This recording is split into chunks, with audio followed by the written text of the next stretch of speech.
Welcome to the coolest politically correct channel you'll ever find out there. It's Curtis YZ, and get ready to strap yourself in for the coolest stuff ever. And prepare yourself for today's topic. Mandalorian, episode 1 and 2, where we're at now. Get ready, take cover. Don't forget to smash like, subscribe, and share the action. Curtis YZ channel. What's up, everyone? It's Curtis YZ. Now we're into spoilers, okay? Episode 1, episode 2, what I liked, what I didn't like. Alright, easy peasy. What I didn't like. The weird CGI moments was the weird lizards. This is really nitpicky. That's about it.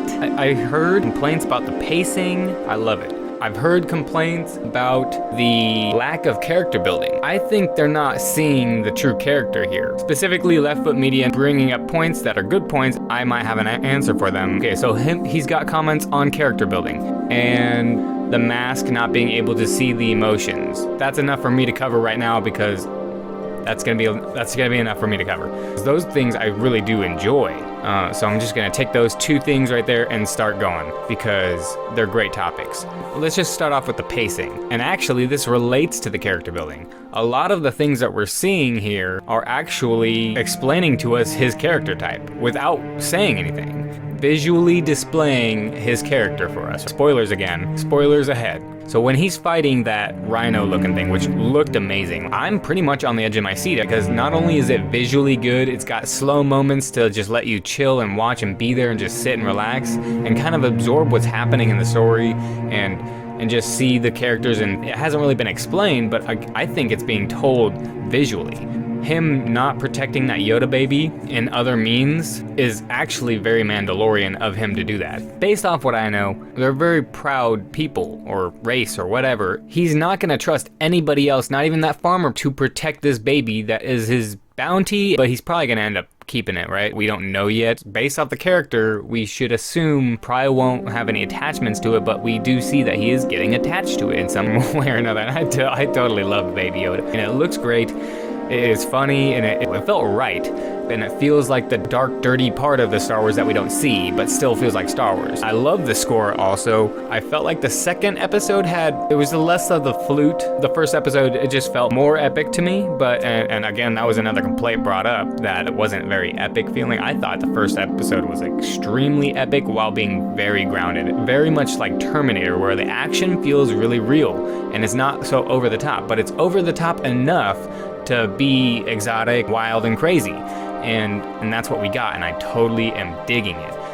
We just don't know where the show might slip up, but so far so good for me. That's the one thing I love about the show is it's expanding without going so far that you're like, oh, come on. It's like, okay, we see this. Okay, I can believe that. See that the Jawas are in the bug and it's a little short for him and things like that, and the way that they're attacking him, and it was fun to watch. And at the same time, like, we see that he's not really the best yet, and he's not the best equipped yet. A lot of things to look forward to. Going into the nitty gritty nerdy part of it, okay, the fact that he wouldn't trust that baby to anything else, a little relatable, because you don't trust anything out there. Even that old man, even though you might trust the other guy, it just makes sense to me that he wouldn't, because he doesn't know if that old man will be able to defend it. He only trusts himself to defend this Baby Yoda, right? And so now at this point, he has to both go on this quest and protect because he's just not going to trust that Baby Yoda to anything else. So I get it. To me, it makes sense as a Mandalorian that it makes sense to me. I feel like there is character development going on that we're seeing very under the surface.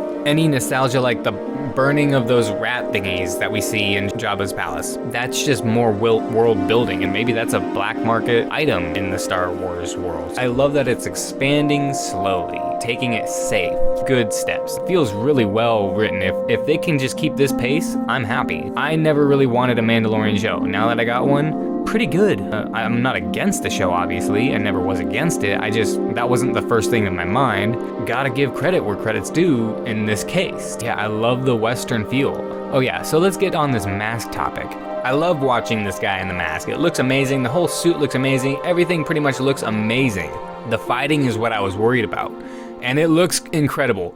The violence is what I was worried about. And it's top-notch violence. Like, sounds weird to say, but it is really good without being gory or anything like that, and it feels like there's tension, it feels like there's stakes. So let's go to the mask.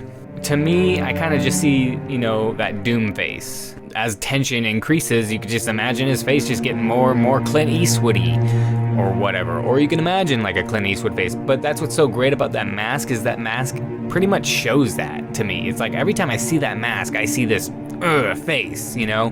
It's almost like in 300 where it's the same figure on the face. And when you picture that Leonidas, when you picture his face and you see that anger, that pissed off warrior, and you see those eyes, and that's what I see in that Mandalorian face. That's just me.